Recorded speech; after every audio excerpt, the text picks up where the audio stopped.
So I hope to be asking you the easiest question of today because you've had an entire week in government. So, what were you like as a kid? And what was it like growing up in your family? How did those early experiences shape you? Well, first of all, I have to say thank you to you because I think it's amazing what you've created here with Juggernaut. So, Thank you so much, really, Representative. just really fantastic. What was I like as a kid? I was very optimistic. I've always been very optimistic. I was always a cheery, smiley kid. And I was pretty focused, you know. I was like way too good. I think the worst thing You I didn't get did. in trouble? I mean, very little. The worst thing I did was my sister and I, when we were little, we were living in Indonesia, and we took our cat's paws and dipped them in purple paint, and then let them walk all over the house. That was not good. But you know, I think my parents were the first of their generation to leave India and to come to Indonesia, and so I think in many ways they had a lot of responsibility, a lot of things that they were striving for. And the biggest reason they left was really us. I mean, they wanted us to have an incredible education, and so we were going to an international school. And I think I always felt this deep responsibility from a very early age. And so, but you know, I had an amazing childhood growing up both in India and in Indonesia. I was a singer, so I was in all the choirs. I actually played Jesus in a I think I was the first Hindu Jesus. Yes. But, you know, I kind of did everything that was available to me, and musicals and singing was a big part of that. I was a coach for the track team because I wasn't good enough to be on the track team. So you know, I helped coach people and tell them what to do where I wouldn't have to do it. But most of all, I think it was the education, the international education that I got growing up with people from around the world that really has affected everything that I do in my life today, and certainly my work in Congress, because the world just felt like a very small place. You know, everyone around me spoke lots of languages, which of course in India is common anyway. But hearing languages from all over the world, we had people from what was then Yugoslavia, we had people from all over Europe, we had people from all over Asia, Latin America. It was just a remarkable opportunity and way to grow up, to think about the world as this place that included all of us. And I think that's been a big part of every aspect of my life since then. I also think, you know, we have to talk about the fact that this is according to me stalking you a little bit, that you're Malayali. Is this correct? And I feel like we don't get to talk a lot about that because so much about Indian culture is about even the subcultures, the languages, the food, the traditions. To tell us a little bit about what does it mean being Malayali to you? Yeah. Well, you know, because I was born in Chennai, I have all these people that come up to me and say, "Oh, you're Tamilian," and I'm like, "No, I'm Malayali. My family is from Kerala." And it was very strong in us, you know. I mean, both in terms of the matrilineal system in Kerala, which I learned about very early on. I remember my grandmother, who was very feisty. She finished high school, but never anything more. But she used to play tennis in her saris, and she was kind of an amazing person in so many ways. But I remember she would tell me stories about how the lore in Kerala that, you know, marriage was really about having children, and if you got tired of your husband, you could just put his shoes outside the door. My husband was very nervous when he heard that story. But yeah, I think it was kind of an amazing opportunity to be ensconced in things that were truly Malayali and be proud of Kerala. And two things in particular that I remember, all of which were imbued with food. And I saw that you have a food panel. Yes, we do. Next, and I saw that there's South Indian restaurateur who's going to be here. I can't wait to try that restaurant next time I'm in Sema, we New have to get York. them in. The team, the unapologetic team, is in the back who's catered our lunch. They're behind Sema. We have to get Representative Jayapal I was a reservation. so excited to see that. So I'd love to come. But the two festivals that were big in our house were Vishu, which is our New Year's festival, and my mom took that really seriously, and we did it for my daughter as well, where, you know, we would be woken up in the dark and our eyes would be covered, and then we would go into our special puja room, and there would be this beautiful plate of incredible things to sort of welcome in the new year, lights everywhere. And of course, our family goddess was Devi, so we had, a big statue of Devi there. And it was just, and then our eyes would be opened and there would be all this light everywhere. And I just remember that so beautifully. And of course, all the flowers in front of the door. Same thing with Onam, which is, we just had. And Harvest so Festival. that was Harvest Festival. So that was also a really important time. But always it was with food. Payasam was the thing that we always had when we came home from college, because I've never lived on the same continent as my parents. So I came to the United States by myself at 16. And we would get to go home once a year. We had one phone call home a year because we just didn't have the money. And that was my mother's gift to us. Every time we came home, she would make payasam. We would have a festival around it. She would put garlands on us. And that was a really beautiful thing. So I feel like it was very interwoven as a Malayali. And I spent a month living in Kerala when I was on a fellowship. And lots of coconut oil in the hair. But I've always been very proud of Kerala as a state. It's such an incredible history, rich cultural history, and one of my favorite books that I read this year is The Covenant of Water by Abraham Verghese. If you haven't read it, really a huge celebration of Malayali culture. Thank you for sharing, Representative. So, I have to talk about this. I was actually supposed to interview Representative Jayapal a few years back on this panel with all the other Indian American Congress people. And I know you couldn't make it last minute because I think you got sick. So I have to ask you this question because we're talking about food. Yeah. How do you feel about the name the Samosa Caucus? And what do you think about that name took off, and would you pick a different one? Yeah, I hope Raja doesn't get mad at me. I don't love it. I don't love it because I think we're so much more than just samosa. You know what I mean? But I understand why it took off. It was just a really catchy way to describe the new crop of Indian Americans that are in Congress. And when I came in, of course, there was Dilip Singh Sant, who was the first, and then Ami Bera was the only one that was there when I came in. And Raja, Ro, and I all came in at the same time, and then Shri Tanadar joined us, and now we're going to have a couple more, I think.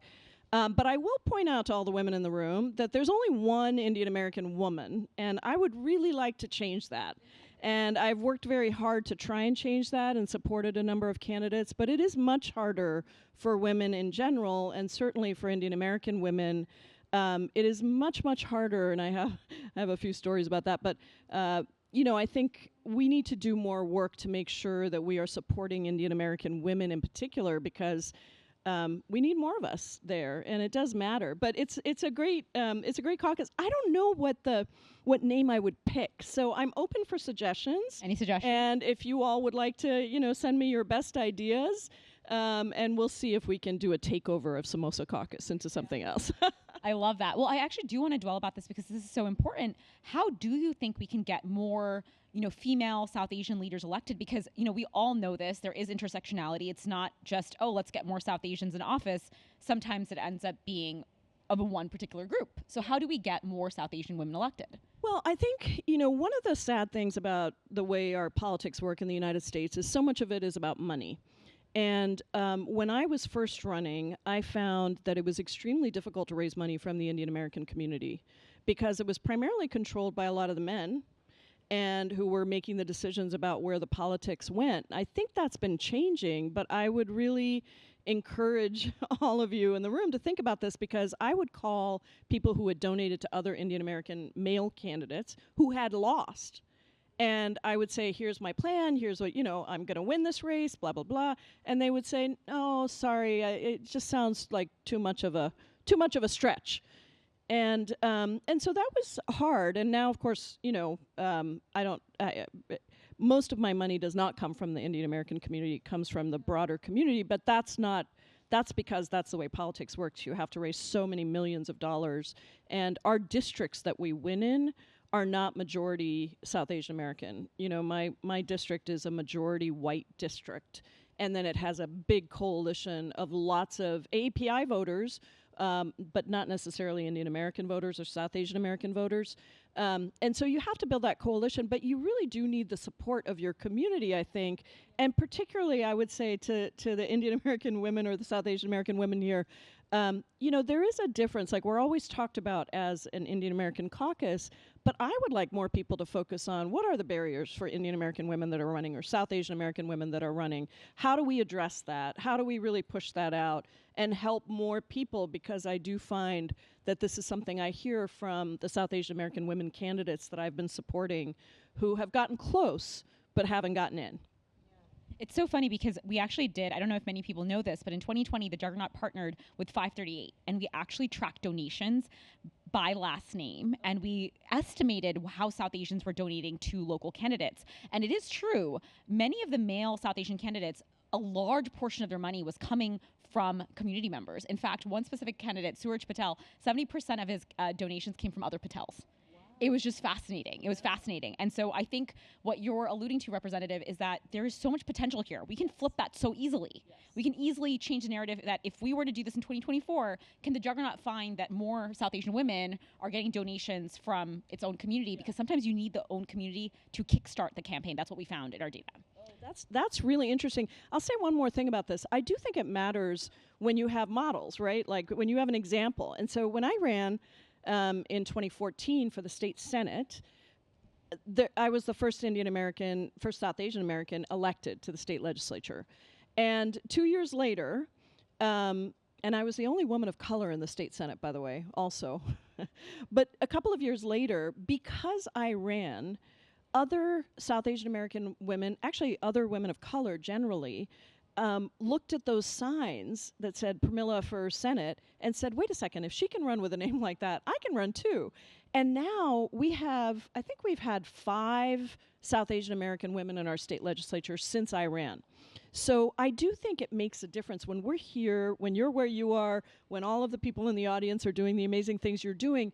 It's not just that the policy is better or the product is better or the representation is better. It's actually that you change the way other people see the possibilities for their lives, right? So when I'm up here sitting in Congress or speaking on the floor, maybe there's somebody out there who says, oh, if she can do that, maybe I can do that too. And I think that's really important. All right, we have to talk about the elephant in the room. It's 2024. It is a major election year.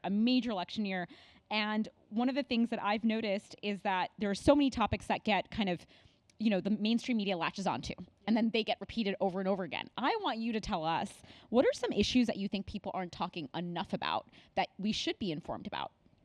Well, I think childcare is a big one, and just generally the care economy, and certainly in the South Asian American community, this is important, right? We look after our family members, and I think that this is an area where, if I were to say the 2 things I hear the most from my constituents and when I'm going across the country, it's housing and childcare, the cost of housing, the cost of childcare. I think housing we are starting to talk about a lot.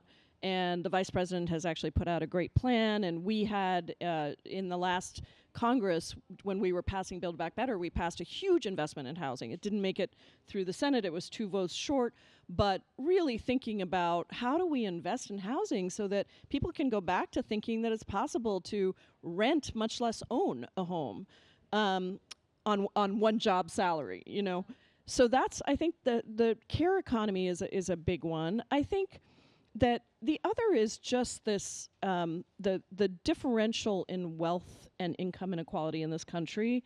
And we talk about it in different ways, but I don't know if we've completely understood the impact of that, right?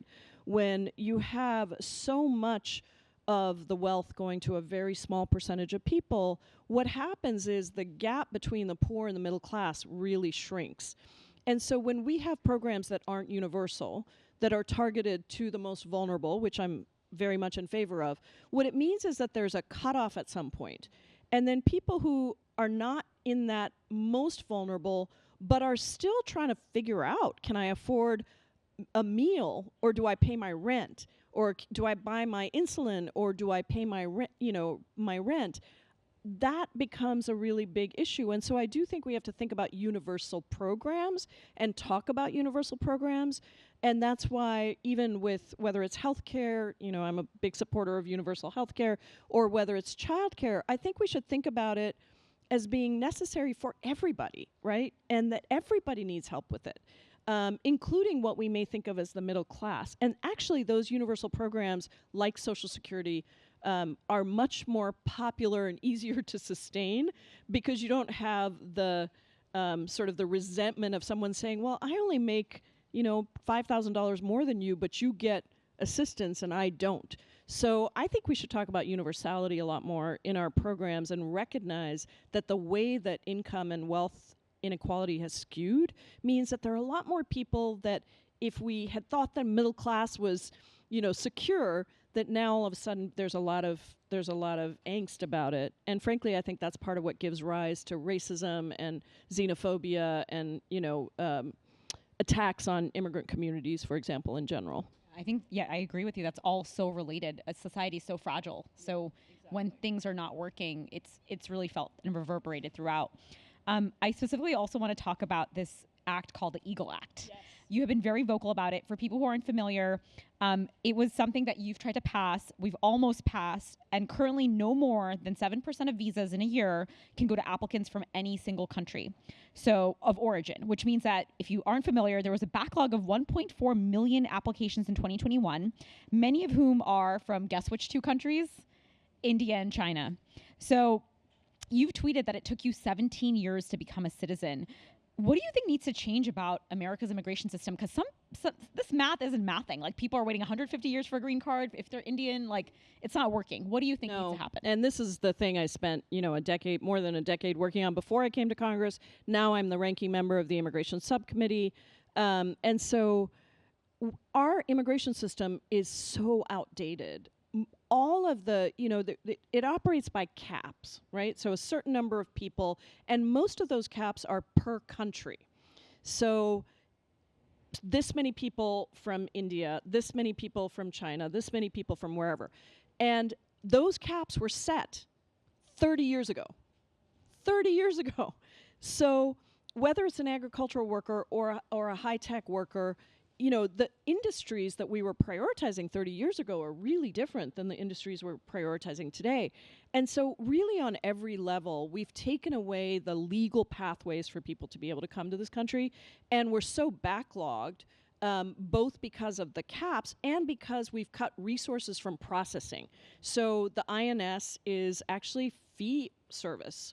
It's funded by fees, which means that if you want to increase the number of processing agents, for example, to make your processing go faster, you got to raise the fees. And if you raise the fees, it's going to make it much more difficult for people to get in. So there's a number of issues that have to do with modernizing the system and creating more legal pathways. Within that, for the South Asian American community, obviously employment-based visas are really, really important. So I'm the only member of Congress that's ever been on an H-1B visa.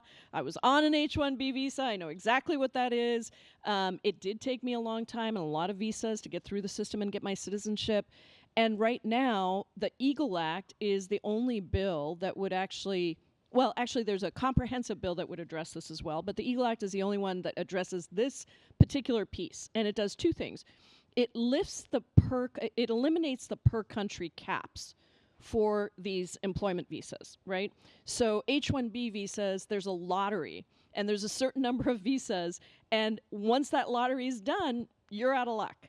And when you have a country like India that is very populous and also brings many people who are in the tech sector to us, it makes it very difficult because a lot of people are applying for that very small group, but it's the same number of visas that say a very small country might get, right? So that doesn't make any sense. So it eliminates that per country cap.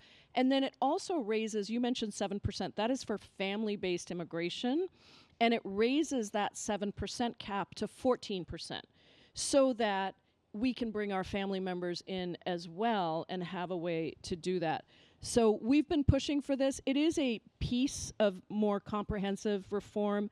And I do believe that we as South Asian Americans who are largely affected by that visa, but also by family-based immigration. Most of us got our status through the family-based immigration system, not through the employment system. And so I think we need to be more focused on the overall modernization of the system, not just on smaller pieces, and try to be in coalition with other groups who also are seeing huge problems with the immigration system across the board. But we have the solutions. We can secure the border. The vice president's at the border today. I think she's going to say that it's a false choice to think that it's either the border or modernizing the system. They are deeply interrelated. The fewer pathways you have for people to come legally to this country, for employment, for family, for anything, the more they're going to just come to the border because that's the only thing that's left. And so you see a lot of Indians and people from all over the world coming to the border. Actually, Indians are the third largest country of origin for undocumented immigrants. Many people don't know this, and it's very interrelated. All of the things we're talking about are so interrelated. Exactly right. And I think we need to make sure we don't get into a thing of, well, we came here legally and we just need our employment visas. I think we need to be really thoughtful because we have a lot of people who are dreamers, as you said. We have a lot of people who initially came here on family-based immigration. And if we allow that to go away and we just focus on employment, it's going to be a real problem for us. So I think really thinking as comprehensively as we can, building a coalition, and then fighting for the visas that matter right now, but also the broader set of visas for all the communities. That's ultimately how we're going to win. Do you think we can do it in this cycle? Or well, we can't do it this year, but if we get back the House, the Senate, and the White House, and one very unfortunate thing is that Republicans used to be also for comprehensive immigration reform. In fact, you might remember back in 2013, the comprehensive immigration reform bill that would have fixed this, along with many other things, a path to citizenship for undocumented immigrants and all of that, that passed the Senate with 68 bipartisan votes. And Lindsey Graham was one of the people leading that effort. Lindsey Graham is backed way off. Trump has said, basically, I don't want to fix this situation because I'd like to have this issue out there so we can bash each other with it. And so we will never get 60 votes in the Senate for comprehensive immigration reform. If we take back the House, the Senate, and the White House for Democrats, then we can make sure that we actually suspend the threshold of 60 votes and just pass it with a simple majority, the same rationale that we're using to say we're going to do that on abortion or voting rights.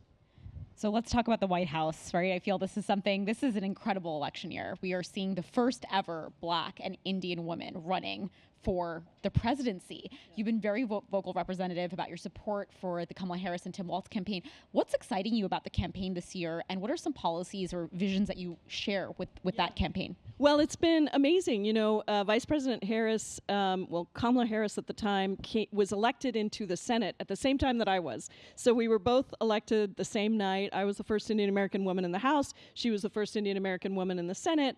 And we got to work together. Our first bill was an access to legal counsel bill after Donald Trump instituted the Muslim ban.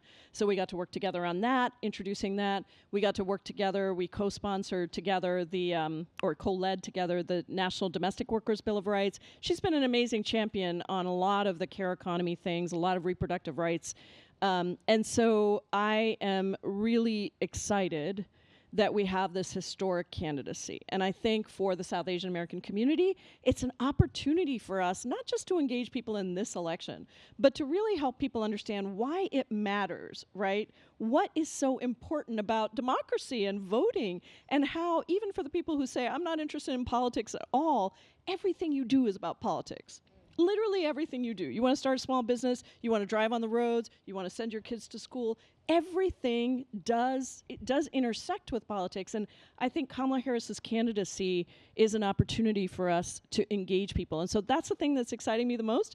I've been in Georgia, Michigan. I'm going back to Georgia next week. I'm going to be in Nevada. I'm going to Wisconsin, Pennsylvania, because we have voters that we need to mobilize. And we have Asian American voters in Georgia. 330,000 registered voters are AAPI, and half of those are Indian American. So if we can turn out those voters in Georgia, in Pennsylvania, in some of these key states, this is an incredible opportunity for us.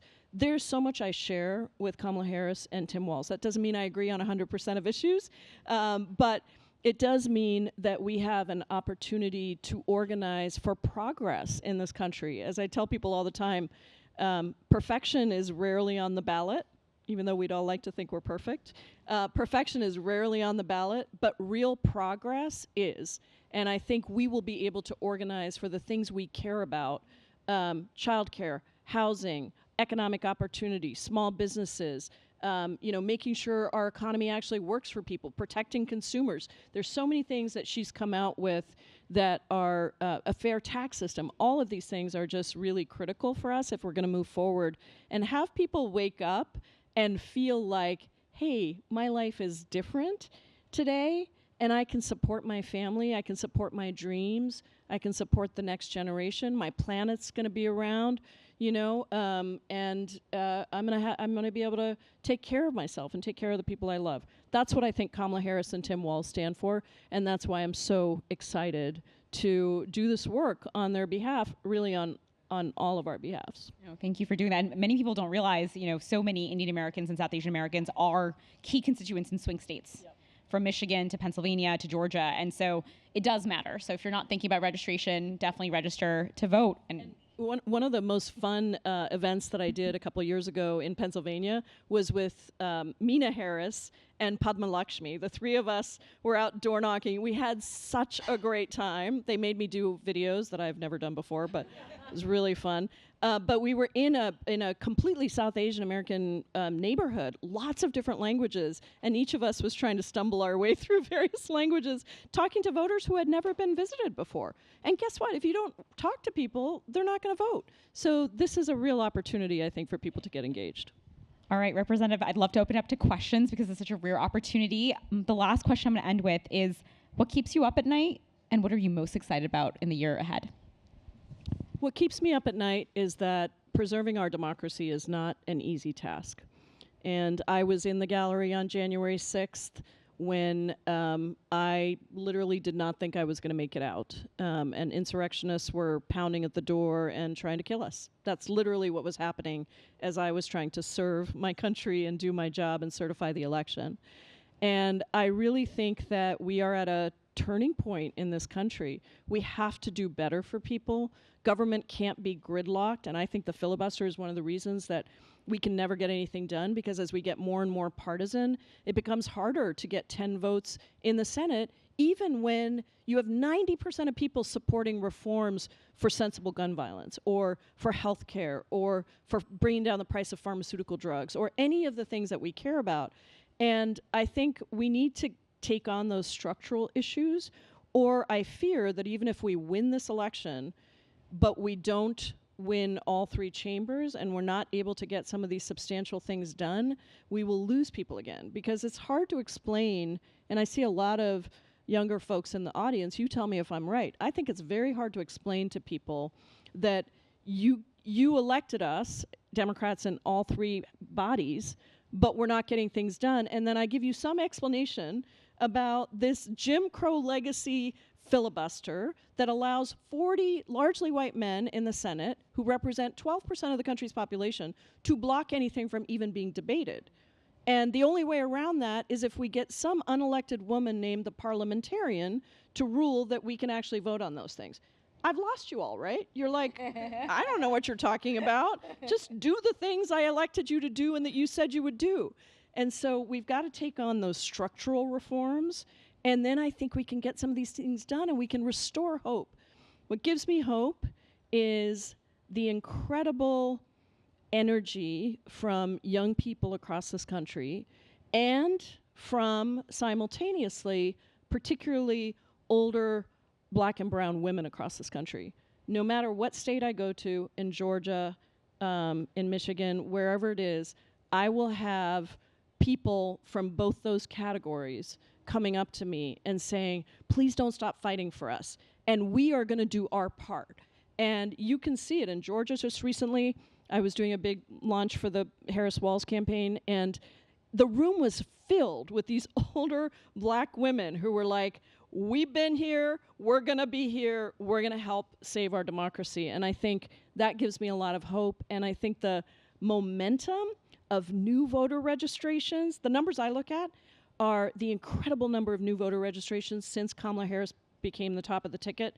The 83% of those are from people between the ages of 18 and 35. The incredible number of first-time donations, small donations, to a political campaign, and the idea that people are saying, oh, right, this country and this democracy does not succeed if we are not participating. We don't have to agree with people 100% of the time. I'm married. I've been married for 21 years, and I don't agree with my husband 100% of the time, but I'm still married to him, and I still love him, right? We're working in the same direction. And so I think if we can continue to think about that and energize, as I think you do with Juggernaut, energize people to feel engaged and to run for office themselves or to do whatever thing they think they can do that makes the country better. That's what I call putting our hands collectively on the moral arc of the universe and pushing it more quickly towards justice, in Dr. King's words. Thank you so much. Thank you so much, Representative. It's such an honor to have you here. We'd love to hear from the audience. Any questions for the representative? That was the first hand I saw. Hi, my name is Amna, and I'm a management consultant. My question is about the involvement of lobbying groups such as AIPAC in elections.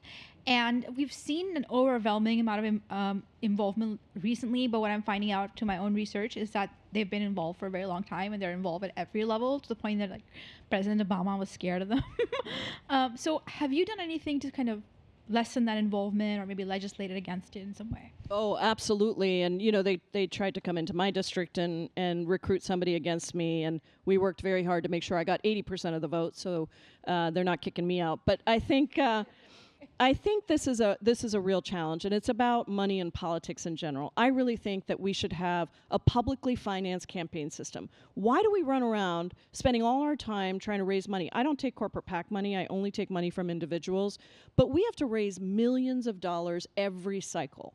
And that means that corporations, groups, others who have wealthy individuals who have lots and lots of money can literally pour in millions of dollars into buying an election. And I'll just give you an example. In my sister's race, she ran for Congress in Oregon, and she was 20 points ahead. It was a primary, open primary, and that group that you mentioned came in and spent $7.5 million in 18 days, hidden through super PACs and through other ways, and ran attack ads against her 24/7 in the Portland media market, where $7.5 million would be like 21 million in New York, right? And she lost. And we obviously saw that with incumbents as well, Jamal Bowman and Cori Bush. But it's also other money from other industries. I mean, crypto is putting a lot of money in. And I really think that at the end of the day, we should be making our policy decisions based on what is good policy, not based on who's buying elections or who's threatening us if we vote the way that we think we should vote. And so I have a number of bills on this, as you might expect, as Elizabeth Warren always says. I've got a bill for that. But it really starts with reversing Citizens United at the Supreme Court, which is extremely difficult.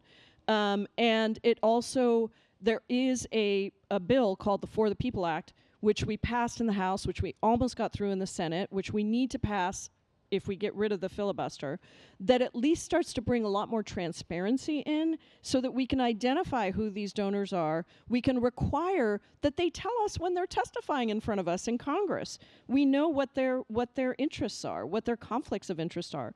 So we have a number of bills around that, but it will require some real courage because, as you can imagine, all of these groups are putting in a lot of money to make sure that we don't pass those kinds of reforms because they like it. They can buy an election with a couple $1 million and they can have somebody in the seat for a very long time.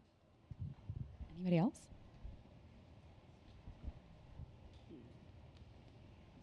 Hi. First of all, thank you for being here. It was great. Do you have an opinion on the voting system here with the Electoral College and the popular vote? Because it's coming up again. I was curious. Yes, I absolutely do. The Electoral College should be disbanded.